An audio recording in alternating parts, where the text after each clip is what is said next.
The Square Ball Podcast.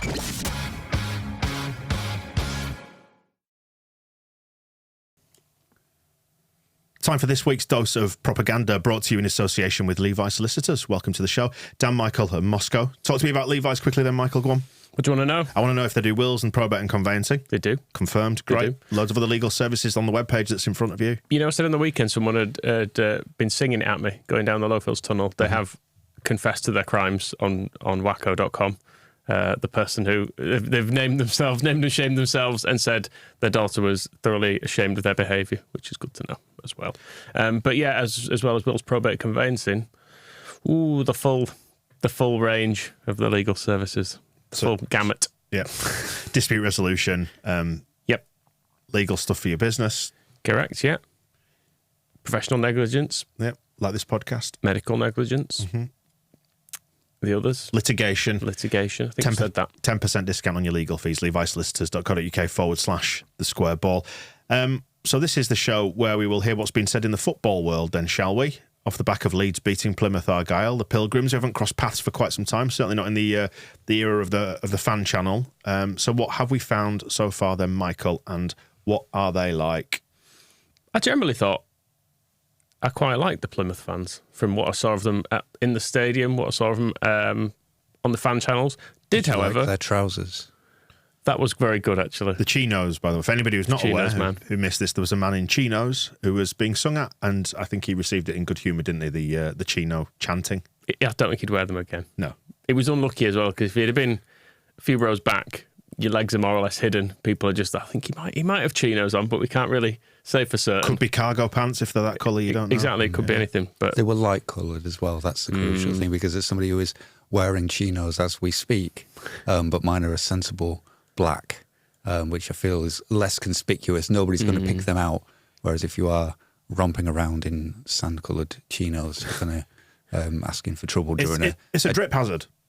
Plain and simple, it's a drip hazard. Yeah, you could spill all sorts on that, and it would. Whereas, my black trousers are hiding all kinds of sins. Yeah. Piss all over them. There is very useful stuff. Coming back from the toilet, they're like, "Oh, I've shook my hands and it's all gone. That's why it's all marked." Yeah, it's not because I pissed all down myself. Yeah, I think the sort of red or pinky chino is exclusively for rugby union fans. Yes, yeah, as well. Yeah. There used to be a website called "Look at My Fucking Red Trousers." Just pictures of posh men in red trousers. Yeah. I don't know if it still exists. A picture of Rupert's. Sorry to any Ruperts who think I'm slurring them with that description. Should we dive into some clips then? You found one this week. I did find one. Harvey England, who's a youngish lad. He is over 18 though, as we'll hear in this clip, because he's getting on the beers right outside the ground. He does instantly regret it though. It's going to be a tough game today. It's a 4:30 start. I'm shattered. I don't know if you can tell by the state of me, but I'm going to go up and get a coach now, make the journey up to Leeds, up to Adam Road, and hopefully see I'll bring back some form of points today. We made it in Leeds. We're at a bar right outside the ground. £6.50 a pint, 13.22 beer Moretti's. It's not the best. It's a bit flat, it's a bit black. That's £6.50 per Moretti, I think he was suggesting. It's a bit flat. It's not great, and he was regretting it. There's a lot of background noise, which is a recurring theme with Harvey's clips, actually. Which again, another theme we'll come on to. But Harvey regrets buying beer at Ellen Road. He's had a long time to pre-drink. Yeah, up at 4:30 in the morning. Why didn't you just get some cans then? Could have gone out to a local nightclub as well beforehand. Wouldn't have to worry about the price of the beer at Ellen Road. That is too much. That is too much. But it is also standard fare. It's kind of what it is now.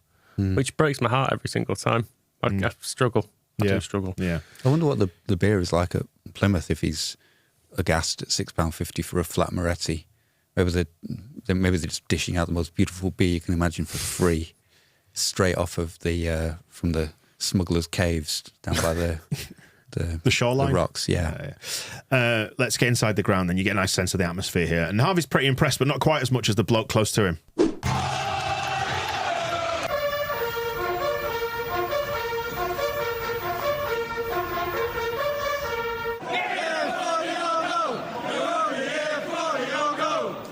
Very strong lineup, big names in there, stadium's packed, pretty sure it's sold out. It's nuts, 3,000 fans. It's been nervous. As I was saying, it's quite difficult to make out, but he was saying the stadium's packed and it's pretty wild. But then if you missed it, the bloke who's close to him that the microphone seemed to pick up a little bit better than Harvey. It's been nervous.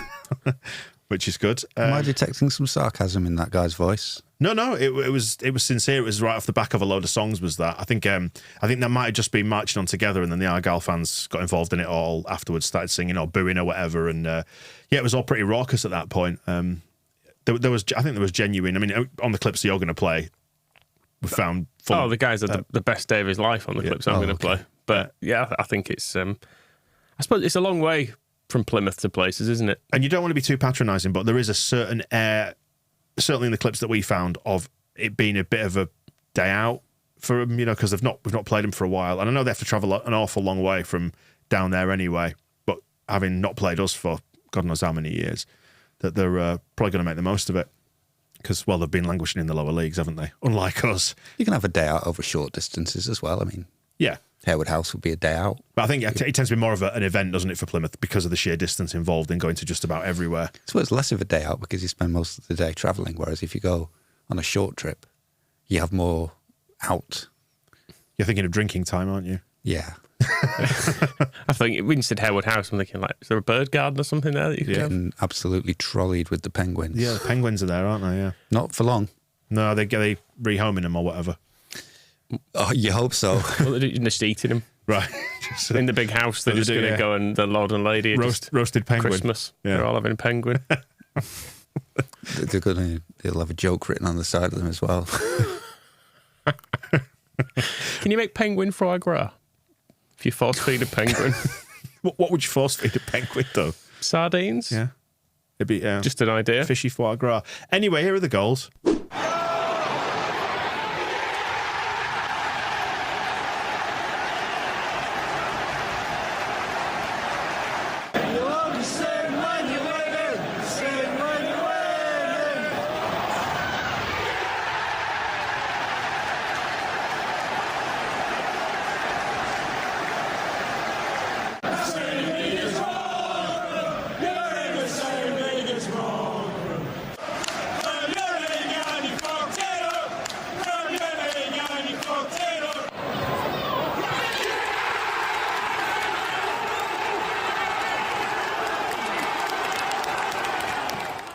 So it wasn't just one way banter, was it, with the Chino man? There was a bit of giving it back as well. They are factually correct chants as well. Yeah. Both true. Yeah. We are in the same league as Rotherham. That's probably not for long. No. They seem to be going down. They're about to appoint Steve Evans, we were just saying, weren't they? Although he's in the running, as much as Steve Evans can be in the running. Choice between Evans and Warnock. Chris Wilder has also been mentioned, which you never know with Chris Wilder because he did do crazy things with Sheffield United, didn't he? Will we end up with him at some point? Will we? Yeah. Chris Wilder? I'm thinking we'd failed in the playoffs this year, start badly next year, Farker gets sacked. Have you lost your mind? They end up going, oh, well, who's got out of this division? I know he's had that. I know he did send Rotherham down last year, and then he had that brief spell. Chris Wilder does not strike me. Does not strike me as a Silicon Valley, San Francisco 49ers man. So they'll be out of there by then. So I'm talking 2 years in, they've sold up, they've burnt the money, they've been like, fuck it, let's get out of it. A lot will depend on the status of Pat Bamford because he fucking hates fucking Pat Bamford, cheat bastard. As Chris Wilder famously always said. I think it's Michael Carrick we need to be careful of. If he has a decent season and Farker screws things up, they'll probably will drop out of the playoffs. Borough will get into the playoffs, lose in the final. Gibson the chairman at Borough will get all, because he just does mad stuff, doesn't he? He occasionally panics, doesn't he? Yeah, so he'll get in a flap and then we'll bring the Michael Carrick. We'll come to his name and was like, oh, can we have an ex-Scum player managing us, but he'll bring Jonathan Woodgate as his assistant. And I was like, oh, well, okay then. And then League Two will follow. Good. We might get to keep Sam Greenwood. Just now Borough buying him, aren't they? Yeah, but if Michael Carrick's not there, because they'll be bringing Chris Wilder back in again, right? And he won't be interested in Sam Greenwood because he knows that he knows fucking Pat Bamford. Delete that number from your phone. Just returning to Harvey's clips, I want to give praise to Harvey for his excellent camera work, because his is the first angle from the away end where I've seen that, the Somerville chance that was ruled out for offside. I was convinced in the stadium that was onside. It was tight. This is the first angle I've seen where I thought, do you know what? It probably was just fractionally offside. He's deep faked it. Fair enough. So here is Harvey's full-time assessment, but to continue with the running problem with these clips, you can hardly hear a word of it. This is a sample of it.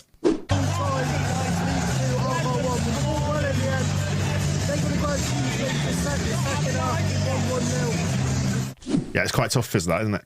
Yeah, you have a good night, mate. That's not a vibe to it. Someone's talking to you in a noisy pub. Yeah. Nice one, mate. I'll catch up with you in a bit. So I actually done, the Hollywood magic on this, where in Hollywood films they go, computer, enhance, and it does things that is not possible with actual technology. Well, we live in an era now, the AI-powered era, where I've actually run that through an AI-powered... Have you made him naked? No, sorry. I thought you'd... An AI-powered vocal isolation. I've read articles about the warnings of AI. Very dangerous. A vocal isolation bit of software anyway to work out what he's saying, and it does distort it a little bit, but this is what he was saying. You can hear it a little bit better on this clip, and he was, to be fair to him, again, pretty generous about the whole experience.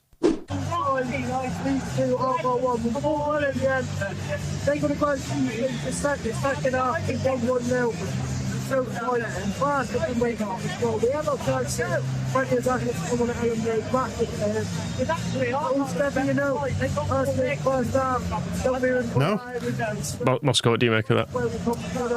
Probably don't need to worry about the robots taking over for a while. Our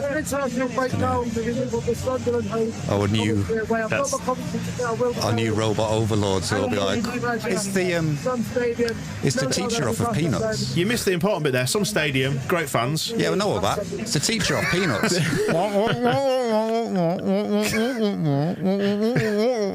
Computer, enhance! Anyway. Yeah, and then all he's saying is Elland Road's a good stadium and Leeds are a good team. I think you should have enhanced that more.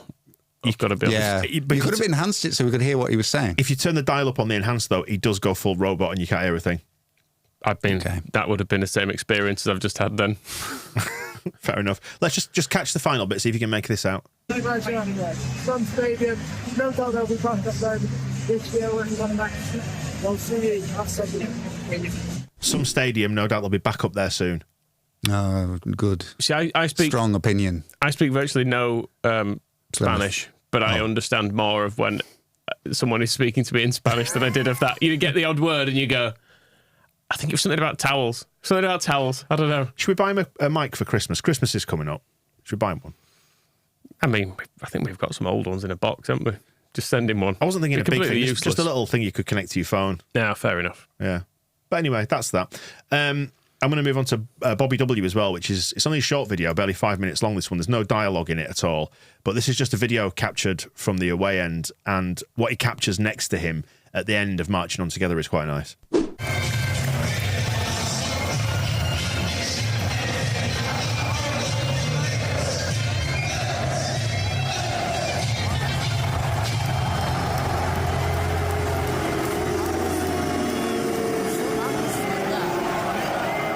Did you just make it out? Some atmosphere, that. Same again. They're all at it.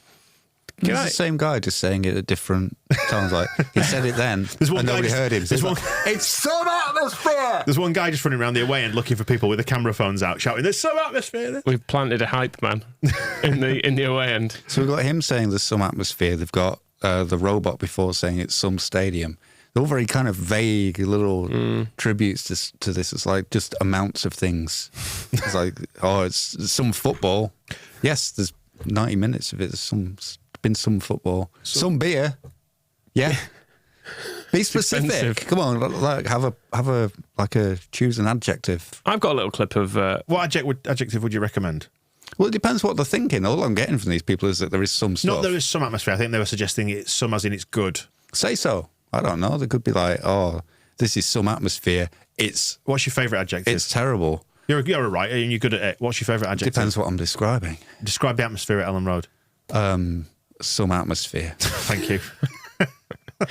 Go on then, Michael. Yeah, from Cornish Janner, we've got loads of clips of this guy, but as we've just been coming off the back of Marching On Together, I'm going to play a little clip of his. Now, this is how I heard it, because I listened to these at double speed on YouTube, because Dom I'm trying to listen to loads of stuff, so it just helps to kind of get through them a bit quicker. Yeah. But I heard Match On Together at double speed for the first time. I really liked it. I don't like it when people change the pace of it through the song. Yeah. Like, we've got a tendency to start normally and then kind of race through it. Yeah. But doing it all at double speed, as on this clip, I like.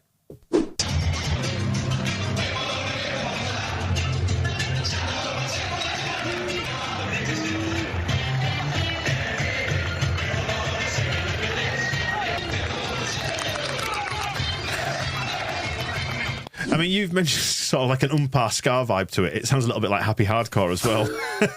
I'm just saying I think we should try it. All right. Not probably for singing. You could probably pitch it down at the same time as speeding the tempo up. So it'd like tonally, it'd sound correct. Well, I'll give that a go. Get Scooter to remix it. Yeah. Jump style. Anyway, Cornish Janner that was then. That was Cornish Janner. Should we hear a bit more from him? Yeah. Starting at the start here, are we? Yes, I was on this. The shadowy figure down the end of the Lowfields tunnel. Shadowy is correct, yes. Yeah, he was really nice. I liked him and he was dead enthusiastic about Leeds, but then there was also some racism, not from him, I have to say, captured on his camera. Someone shouting some stuff at Junior Firpo, and I was like, oh, fucking hell, you don't hear that very often. No. So that one, great. But to be more positive, this is him at the start, and he was just really, really excited about coming to Leeds. We all know what this video is. A video and an away day that all of us Plymouth Argyle fans have been waiting for. We're off to Ellen Road today. It's Leeds away today. It's a massive, massive, massive fixture lying ahead for us boys in green and Stephen Schumacher. There we go. Yeah, so it is a big day out vibe then, isn't it? That's okay. I didn't want to be patronising and describe it as that before, but sounds like it. What's Stephen Schumacher wearing? Formula One outfit? We said us boys in green. Oh, I see. Stephen Schumacher, who is the manager, but also like we're just letting him come along. He's turned up in his own clothes. Was he in a suit? Maybe. Trying to picture him. I don't think he was a suit. The only bloke who's turned up in fancy dress. Couldn't really picture him because Misread the invite. He's from Liverpool, isn't he? Yeah, he's a cheat. He's a cheat. He's pretending to be German, clearly. Oh, okay. When he's from Liverpool. Yeah. He's got no right to be called that, that's all I'm saying. Right. Should be called, what's a good Scouse name? I'm trying to think of a bit of Liverpool that he should be called. Lynn Gelhart. That'll do. Anyway, he's very excited. I've never been to Leeds in my life. I've never been to Ellen Road in my life. So this gives me a good chance to explore the ground and what the West Yorkshire Club is all about, especially for my uncle because, well, he's a Leeds fan himself. So this will be really interesting to see. But no, honestly, this is a ground I've never been to, a ground I've really wanted to go to. And I can't wait for it, honestly. It's a city I've never been to either. So yeah, this is all new for me, honestly. I can tell he's excited about coming to Leeds. Sorry about the ground. Yeah, I was trying to think, touring the stadium, with your first bit being the old Howard's restaurant that Bates built and got turned into an away bar. I think he's having like a full gap year in Leeds. I think that sounds. I've just never. I can't wait to see it. Yep. It's going to be. So, they've got a Pret a Manger. Yeah, they've got everything here. Some guys have promised me a job. Apparently, it's some kind of gardening work, but it's in a house. Don't know what it's going to do. But a gîte. What's a gîte? A gîte. Yeah, that's the French countryside thing. Good. Probably. As far as I'm aware. I've probably just committed an awful crime by saying a really rude word. But anyway, no, that's fine. But sounds like the sort of thing. He is genuinely enthusiastic about Ellen Road. He does a full tour of it. He goes round, he goes into the club shop, he films in there, say every single stand, having a little bit of footage. And he also does... Did he say, what the fuck is that cladding? I think he just loved it all. Yeah, I think when you're looking at something like Ellen Road with fresh eyes, I bet it's beautiful. Yeah. Dripping in heritage, is that the kindest thing I can say about it? And lead paint. Yes. And other things you're not allowed to put in buildings anymore. Right. Okay. But where are we now? We're back in the centre of Leeds now because he's done his predictions at Leeds Landmark. Right. Before we get there, I'm going to give you all my predicted lineup. And there is no better place to do my predicted lineup for the Greens at one of Leeds' most famous landmarks. That's also in green. I'm going to pan the camera around now and show you. There we are. One of Leeds' most famous landmarks. In green? The river. Any guesses? It sounds like he's in prison. Yeah, I was going to say, it does sound like he's in a Chrome and Carpets nightclub, doesn't it? Green. Took me by surprise as well. City Square is now sort of green. They've got some green surfacing. You're thinking too much of an obvious landmark there. Okay, so a less obvious landmark that's green. It's arguably not a landmark at all. The Barrel Man in Dortmund Square. Again, too much of a landmark. Right. I'm struggling. To be Yeah, honest. let's just find out. It's the headquarters of Asda. Yeah. The headquarters of Asda. He's so enthusiastic. He's even buzzing to see that this is where Asda's actually based. Yeah, that is exciting, isn't it? I don't think I'm inventing this, and anybody who worked at Asda at the time could hopefully confirm. Pele once went to that headquarters. That is correct. Yes, he Yes, did. I've seen that. He's signing something. So there we go. So if Cornish Janner knew that before going, imagine how he's going to have to come back. If we play them again next season, then he's got more reasons to go back. No, that's Morrison's, isn't it? Bradford. He could have done it. Could have done the tour. He could have done the tour as well. What's the Asda? Did he smack his pocket? He on the did. way out He there? actually did. Did he? Brilliant. In his predictions, yeah. He did. He did the full thing. He was dead enthusiastic. Asda for anybody stateside is Walmart, isn't it? Not Yeah. anymore. They sold yeah, it, didn't they? Have they? Yeah, they sold Yeah. it to some people who own garages. Yeah. Oh, right. I thought it was part of the Walmart family last time I saw the sign. Well, Right. you've clearly not been down to the landmark because the Walmart signage has been removed. Bloody hell. What a development for the podcast. I never knew that. He Wow. didn't cover that, actually. He didn't. No. Thought he might. Did he talk about its origins as associated dairies? He didn't get right into it, but it was more Asda content than we've ever had Yeah. on propaganda before. Somewhere out there, like the Arla Foods head office are fucking seething. How do we get this guy to our place? Right. Should we hear some regional beef that we probably won't understand? And is there anyone you see starting for Leeds today? Somerville. I've said to Leeds fans all day today so far, he's the one that's I'm very nervous for. One is Ruter. You've got to be, and Ruter, yeah. obviously their main striker, and then obviously the battle between The one that got the winner against Leicester the battle between two former Yeovil players today, Joe Edwards and Ayling. Oh yeah, that's very true. That is very true. Yeah. And they know each other well. They know each other well, yeah. And also, and I said this before the start of the episode, you might not like to hear this, but it is true. Guess who they have in their midfield? Yeah. Ethan Ampadu, and which academy was he at? Yeah. So yeah. Exactly, yeah. A certain Exeter City. Anyway, so yeah, but that's why I feel he'll be up for this. It Yeah. reminds me of Stansfield for Birmingham all over again. Yeah. I We love don't want to stand still for Birmingham all over again, I was do we? gonna say, Bloody hell, we all remember that. I love these rivalries that I've got no idea about. The hatred towards Exeter, if you're a Plymouth fan. It's funny. So it's 2 hours by car from Plymouth to Yeovil, and Exeter is basically at the 1 hour mark as far as it's equidistant. So imagine being Exeter, you've got those two fierce rivals an hour away in either direction. Is Leicester about 2 hours away from Leeds?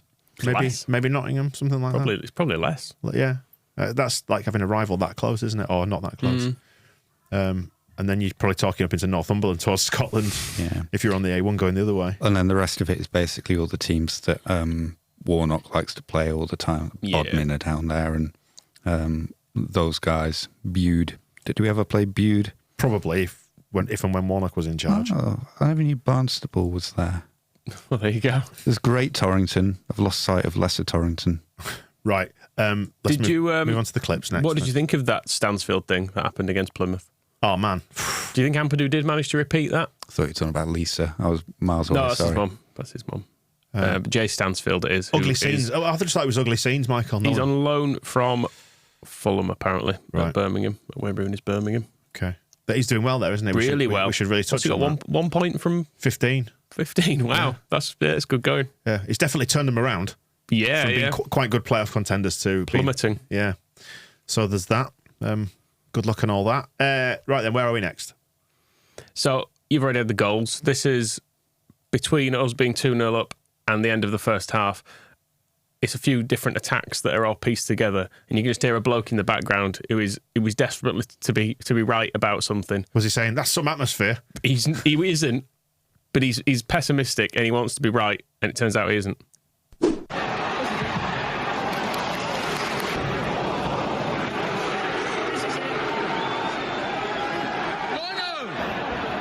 Randall's just given it 3 times. Yep, this is it. 3 times he Nope. goes, this is it. 3-0.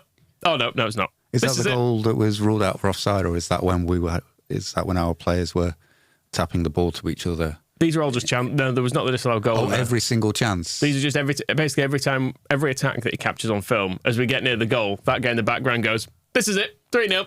This is it. Okay. I mean, I felt like that about some of our chances when you... because we should have scored more. I liked Joel Piru after the game where he said, like, we should have just scored some more goals, really. It's like, good opinion, Joel. You got one. You can't really have a go at him for scoring one, but score some more yourself, son. Don't be shy. So we'll rejoin Cornish Jana, walking back through Holbeck, chatting Kylie Jenner, walking through Holbeck. Walking through Holbeck, as she frequently does, chatting to Leeds fans. And are they taking them? Are they poking a bit of gentle fun at he doesn't quite get what's happening here, and I feel a bit sorry for him. They've been nice to him, the Leeds fans, in fairness, but I don't think they quite get what he's getting. Well, he doesn't quite get what they're getting at here. Anyone for us that you thought that stood out? Even though we were shocking for most of it, so... Whoever scored. I liked your keeper. And Cooper, that kick where he puts it into the dugout every time. Yeah, he puts it out every time. He likes to put it in the dugout on a clearance. Yeah. That lad. Yeah, no, fair enough. No, I love Coops, he's great. Didn't have to handle that, did he? He was looking for a sincere answer, bless him. I like your shit goalkeeper. And he was like, yeah, I know I actually do like him. This is starting to resemble one of those kind of those Hollywood kind of fish out of water, boy from a rural town goes into New York. It's a bit Crocodile Dundee, isn't it? He was walking through Holbeck though, so fair play to him. Where he might have encountered a knife. Some dangerous characters up there. Always something going on in Holbeck, isn't there? Yes. But he had a nice time, and that's the important thing. And he loved us as a city, as a supermarket headquarters, as a football team. Loved all the players. It was great. Leeds 2, Plymouth 1. 2 different levels, really, that match, I can say. To be honest with you, I have to give full credit to them because that was 100%, no doubt, the best side we have faced this season so far in the Championship. We got outclassed by a different class today. And it's not really that we were second best. It was more so of how freaking fantastic Leeds were today. A class who played extraordinary football throughout the entire 90 minutes.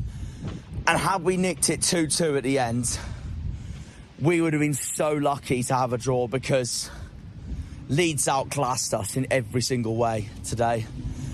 They were much better than Southampton. They were much better than Ipswich. For me now, it really depends on when we go to Leicester in December and see how they do versus us and see if they can do any better versus us than Leeds did today, because Leeds were absolutely phenomenal. He did a lot of that, didn't he? Like, he described it as phenomenal. Was he in the Dark Arches? He was back in Plymouth at that point, I think. Okay. Because it sounded, I was trying to work out what was the echo, and I was picturing him on Saturday nights in the Dark Arches after dark. There's the water going by, and just whoever's passing by on their way to have a drink or whatever, listening to him going, Southampton and Ipswich, not the same class. Like, who is he addressing? Because he's very bold and really using the echo. He must have been is he under a bridge? He was in some streets. All the streets in Plymouth just have wonderful acoustics because vaulted ceilings. He sounded great. It was very empty. So he's basically proclaiming all that to nothing, like a town crier. Hear ye, hear ye. And he did say Leeds were a different class. It was 2 levels, wasn't it? Much like Asda, the big Asda at Pudsey. When you go in, and you go down the Travelator, and there's the pharmacy on the lower ground floor. How the fuck have you never been to Elcoats Asda? Don't live over there, do I? Why would I? It's one of the best Asdas I think you're going to get in the country. Yeah. I've never... Do you know what? This guy's travelled from Plymouth to go to the HQ, and you won't travel from Ponty to Pudsey to go up a travel later it has got a travel later, hasn't it? It's got the travel later down to the pharmacy level where all the toys are and the kitchenware and the homeware and the motor stuff and the CDs and the video games, all that stuff, and the George at Asda. Then up on the normal ground floor level, all the groceries. Wow. And you can go up the travelators both ways as well, so you can go to the back of the store or the front of the store. Well, I don't think I've ever been in an Asda with an upstairs. Been in a few Tesco's. You need to take a trip out there. I'm gonna go now. I'm gonna go straight after this. I'm gonna film it. It's gonna be a TSB Plus members special. Well, we've heard from the Plymouth fans. Should we move on to the wider football world? Let's move on to Leicester. Yep. He's just waiting every day of his life now, waiting to see if Leicester are as good as Leeds. Cornish Jana loves Leeds. Just become a Leeds fan. Could do. It's loads of fun. There's plenty of Leeds fans down there. I say fun. It absolutely gnaws at your soul, but still. So it's the bald fraud time, is it now? Yeah. So let's have a little reminder of what he had to say last week when we beat them. But for sure, I think we deserve something more. And then this week. Yeah, it's a shame, to be honest, frustrating, because I think we deserve it. Something more. Didn't get it, did they? One trick pony, isn't he? And Leicester Fan TV are starting to get a little bit edgy about this whole thing. Was it Leicester Fan TV who were dangling the 11-point gap in our faces after we beat them? Yeah. Right. Yeah. I mean, there's a range of people on it, so it doesn't account for... They don't have one voice, much as we don't. But, this was the opener to their sort of post-game thing, and I actually thought he was being sarcastic on this, but then having listened to the rest of it, I don't think this is sarcastic. Morning, lads and lasses. Yeah, another defeat for us, 2 on the trot. The gap is now 8 points clear of Leeds in 3rd place. We're still top of the table, which I'm getting absolutely fed up with. We're 8 points clear of Leeds in 3rd place, which again, I'm absolutely fed up with. It's the performances have been absolutely shocking. In my mind, they've been shocking. That's my view. Don't know what anyone else's view is, but it's my view. Wouldn't you like trade positions with them in a heartbeat? I'm confused. It's my view, and it's completely deranged. What's he fed up with about being top of the league? And that's what I was confused Because he just we've been top of the league long enough, we should be promoted now. Which I think I've said previously about Leeds, that we've kind of why don't you just promote us now? Because we're just spinning our wheels until we get up. But it seems like, is he? We've referenced this guy before, but that guy on the radio Leeds phoned in after a game who said that the best thing Leeds could do would be to go on a run of losing 9 games so that we could build some momentum for a turn, drop back a bit so we can climb the table and have some momentum going into the end of the season. Maybe he's feeling like that, but in which case he should be delighted that they're losing some games. I don't get him. He's going to have to, well, no, he owes me nothing. He doesn't have to explain himself. If he's comfortable in his views, that's fine. That's all anybody needs to know, isn't it? Can you see why I thought it was sarcastic, though, to begin with? Yeah. Because he's like, I'm sick of being top of the league. No, it's awful. But then he goes on to say, and I hate, and we're actually playing really badly. It's like, oh. And 2-1-0 defeats. Okay. I know we outplayed them. It sounded like the Middlesbrough game, Boldford might have had a point that if they finished some of their chances, they would have won the game. But then Sam Greenwood's magic feet came and ruined it all at the end. But then they have got enough attackers, if you've got Vardy and the other ones.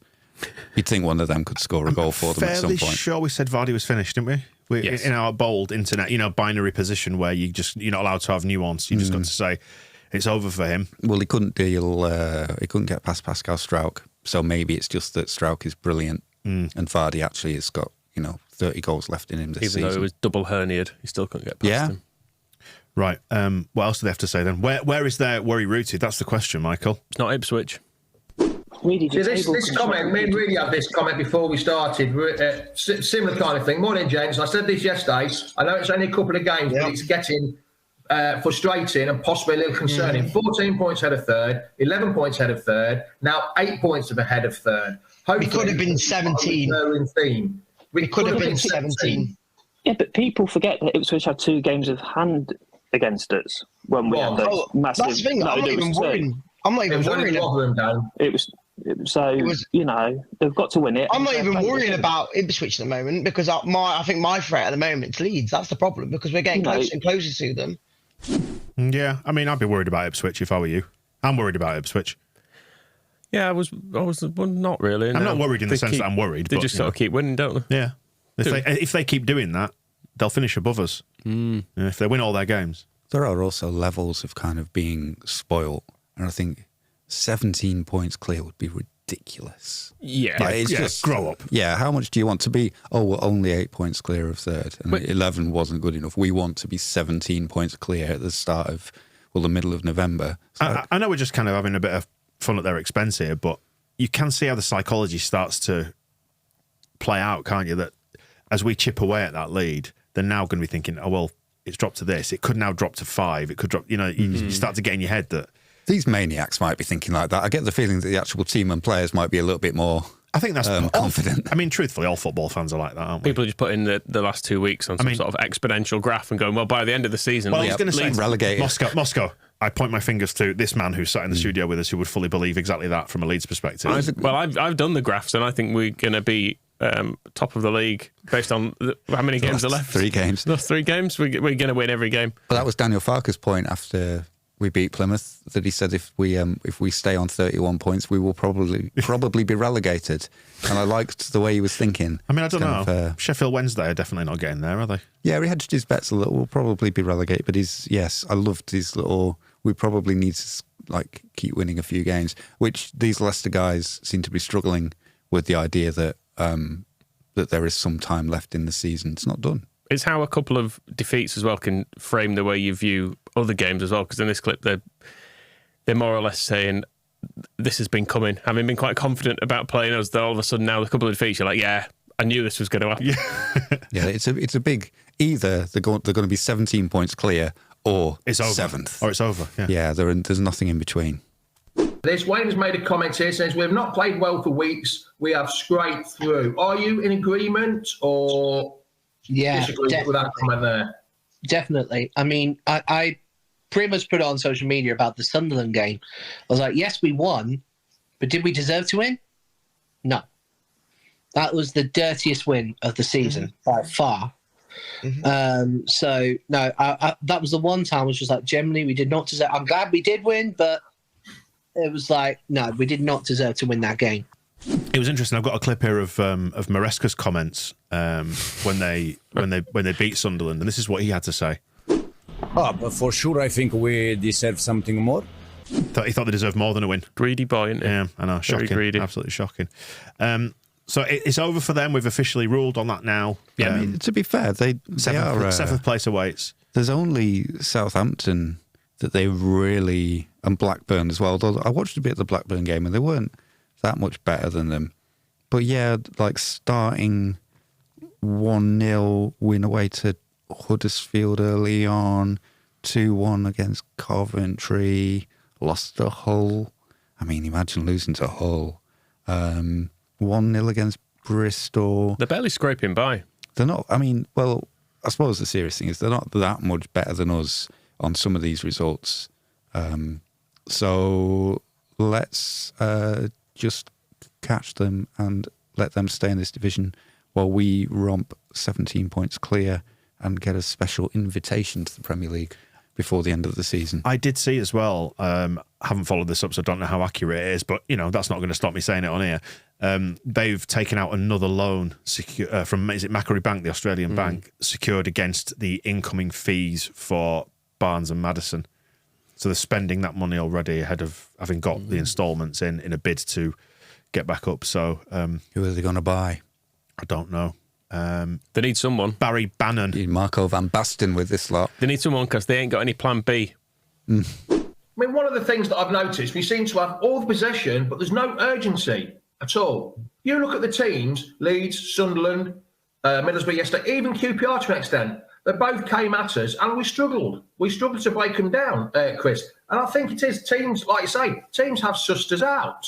When they scored, we were still messing around with it in the box, side to side, back to back, playing it forward, coming back again. There's no urgency. Even the pundits, Stevie Howard, David Nugent, Matt Elliott, all said there was no urgency. I've always said the last two games. I said that what's the difference in losing 1-0 and 2-0 now? You might as well just try and boot the ball up. I know it's not Enzo's style. I will say that right now, and I know that he's probably not going to do it. But when you're 1-0 down in the last 5 minutes, you just have to do something a bit different. Push. Put Vestergaard up fucking front. I'm sorry. Oh, God. I like the guy that just goes, oh, God. Eddie, kids. I did think a bit of that when we played them, that they do seem to like slow patience, and the implication is, and it's probably true, we saw how Plymouth gave us chances. It's like a slow version of what we did for Plymouth, against Plymouth. We harried them into chances, whereas Maresca seems to just go like, if we just pass the ball around, they're going to lose concentration and they're going to make a mistake eventually. So we will pass the ball for 89 minutes until one of their players switches off and then we'll score. Whereas we're a bit more like, why don't we just go and tackle them? Yeah. Who'd have thought building a midfield around Harry Winks would lead to lots of sideways passes and some quite pedestrian I know play. that Rob is at home right now listening to this, punching the air going, yes! In his face. Yeah. But you know where this ends, don't you? Leicester? Neil Warnock. Oh, are they getting him in? It's bound to. A bad run over Christmas, because you get all that condensed period of games, don't you? There's about 4 games in about 6 days or something stupid. And then Maresca panics, they've got no plan B. But at that point, they've dropped out the top 2. Warnock's still available. You can smell his extra promotion in there, because he's like, I can easily do this. No, he's like, he'll be in middle of January, Warnock in. Yeah, after get Christmas out of the way. Warnock in, Vestergaard up front. Yeah, okay. Well, that's Leicester Fan TV. Should we go from Leicester Fan TV to Lions TV? Let's go to Sheffield. Right. In fact, I tried looking up Sheffield Wednesday fans because they lost. It was 4-0, wasn't it, at home to Millwall? We really ought to check in on Sheffield United as well, see how they're getting on in the coming weeks. But didn't really find much of Sheffield Wednesday. Did a bit of moaning, but it was all fairly low-key. They know what's happening, so there's not much amusement there. Grim acceptance. Pretty much. Yeah. But I did come across Lions TV, who was the very Cockney man the other week, who was on about his Larry Dicky. It was a Larry Dicky dirt. Which we put that into Google Translate, didn't we? And that means it's a loud shirt. A loud shirt. A very prominent shirt. So, a Hawaiian shirt, for example, might be a Larry Dicky dirt. Yes. Yeah. So this is sampled down from 5 minutes of exhausting Cockney noise. He's in Sheffield again, the same guy.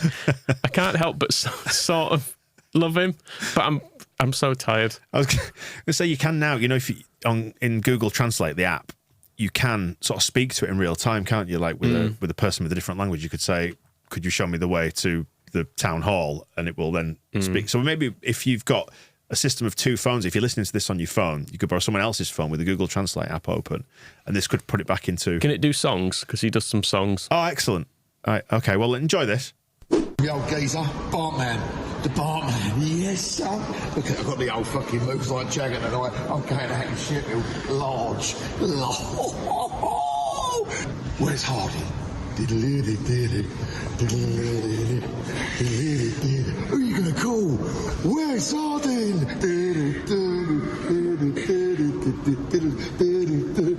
I ain't reading no ghosts. Come on, where's Hardin? And Norton Cuffey. Oh, he was sexy down that right-hand side. He was like nutty. He was quality. The referee was another condom for the Walnuts. Look at me. I'm not going to give anything. You can break someone's leg and you'll still not get a foul. And then someone goes, it's a foul. Be consistent, you fucking muppet. You do my Sweden. Because the goals we let in at Watford were an absolute fucking joke. I mean, it was like... It's a calamity. It's like a scene out of a Charlie Chaplin film. I did not want to talk about it. I was pissed off. The only thing that made it better was the Elvis impression. Oh, Shumon down at Bickley and Wimborne Club that night. With my old good mate Mickey Peters. Murray Wallace, Muzzardino, that geezer could fucking put it through someone's legs, do the most awkward things, and trip his own feet up. He's a legend, I absolutely love him. Savile, oh, let's talk about the Rocket. It's Rocket Man, Rocket, oh. Most people missed it because they were too busy queuing up for a sherbet. Come on, you Lions, Let's go out next week. Let's back this up with another victory. Let's smash the fucking granny out of it. Canines. I'm not sure what's just happened there. I know it's... What did they win? Was it 4-0? Yes. So they won at 4-0 at Sheffield Wednesday. You're going to be giddy if you've been on the pints or whatever. You're going to be a little bit giddy coming out. We've been giddy before after football. I'm not sure what he said there for a lot of that. He's non-stop. I enjoyed, probably my favourite bit was about his mate Mickey Peters. I don't know why, it just amused me. It was like a Guy Ritchie film, wasn't it? My mate Mickey Peters. I'm picturing Mickey Pearce is what I'm actually picturing. Yeah. A Cockney spiv with a thin moustache is what I'm picturing Mickey Peters as. But yeah, I enjoyed that a lot. That was great fun. Thank you very much. His lyrics for Rocket Man are not exactly as I remember. Yeah. It's an interpretation, isn't it? Rocket Man! A reworking. Although strangely, his lyrics to Ghostbusters are almost spot on. Yeah. Just throwing Wes Harding in there instead. I'm not sure why Wes Harding's the Ghostbuster. No. I like it, though. Yeah, good. It kind of makes me like Millwall. It's a dangerous path. Should have found him last season to get his views on what was he singing about Charlie Creswell and Jamie Shackleton. There's a question. Let's go back in time. And I bet he had some good songs. I hope he knew that, go back and find out if he knew that Matt Smith was French. I mean, he talks about Charlie Chaplin in there, didn't he? The famous Charlie Chaplin films that had the music that went... which was good. Yeah, well, there you go. That wraps up the show. If you haven't yet voted for us in the FSA Awards, we plead and urge you to do so. Go to thesquareball.net/vote. We are in category 8. You don't have to vote in any of the other ones if you don't want to. Just put the square ball for question 8. Hit send. Jobs are good. Way. Look at my fucking red trousers still exists, by the way. Let's go look at that now then. We'll wrap up the show there. Thank you. We'll see you soon.